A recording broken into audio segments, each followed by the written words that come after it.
কোরবানির ঈদ সামনে রেখে এখন পর্যন্ত স্থিতিশীল আছে রাজধানীর মশলা বাজার। আমদানিকারকরা বলছেন সরকারি পর্যায়ে নিয়মিত তদারকি, পর্যাপ্ত মজুদ ও অবাধ আমদানির ব্যবস্থা থাকায় দাম নিম্নমুখী রয়েছে। ঈদের সময় তা আরও কমতে পারে বলেও জানান তারা। ওবায়দুল হক মারুফের প্রতিবেদন। মাসখানেক পরেই পবিত্র ঈদ উল আজহা, কিন্তু রাজধানীর মশলাজাত পণ্যের পাইকারি বাজার, মৌলভীবাজার অনেকটাই ক্রেতাশূন্য।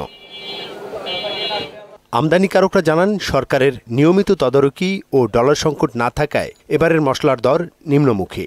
একবার স্থিতিশীল বাজার, কোনো বাড়তি কোনোটাই নেই। মাল হিউজ পরিমাণ আছে, কিন্তু না বাড়ার সম্ভাবনা বেশি দেখা যায়, কিন্তু বিক্রি হবে আরো 10-12 দিন পরের থেকে। সরকারও বর্তমানে যেভাবে চলছে বা চালাচ্ছে মোটামুটি ভালো দেখতে আছি আমরা। দাম বাড়তি ছিল রোজার সময় থেকে, রোজার সময় তারপরে এক মাস দাম বাড়তি ছিল, এখন দিন গেছে কেজিতে 100-200 পড়তেছে। এলাচের দামটা একটু আগের চাইতে কমছে, এখানে দেখা যায় যে 100 টাকা বা 200 টাকা মিডিয়াম এলাচের দামটা একটু কমছে। জিরার বাজারটা একটু কমছে, জিরার বাজারটা আগের চাইতে একটু কমছে, 100 টাকা কেজিতে এরকম করছে। বিগত আমলে যে সিন্ডিকেট চক্র বাজার নিয়ন্ত্রণ করত, এবার সে পরিস্থিতি নেই বলেও জানান তারা। মাল পর্যাপ্ত আছে, কিন্তু ওইভাবে সেল হয় না। মশলার ভিতরে কোনো মালই বাড়তির দিকে ওইরকম কিছু না।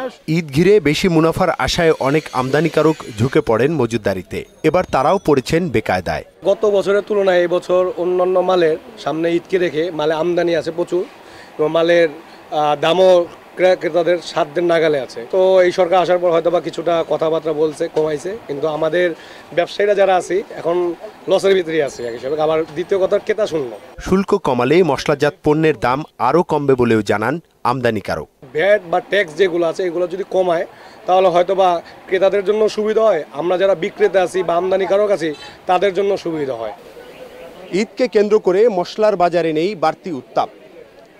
ক্রেতা এবং বিক্রেতারা মনে করছেন বাজার স্থিতিশীল রাখতে সরকারের পদক্ষেপ কাজে লাগছে। একই অবস্থা চলতে থাকলে ক্রেতা সাধারণের জন্য আগামী ঈদের বাজার স্বস্তিদায়ক হবে। ওবায়দুল হক মারুফ, মনা সংবাদ, ঢাকা।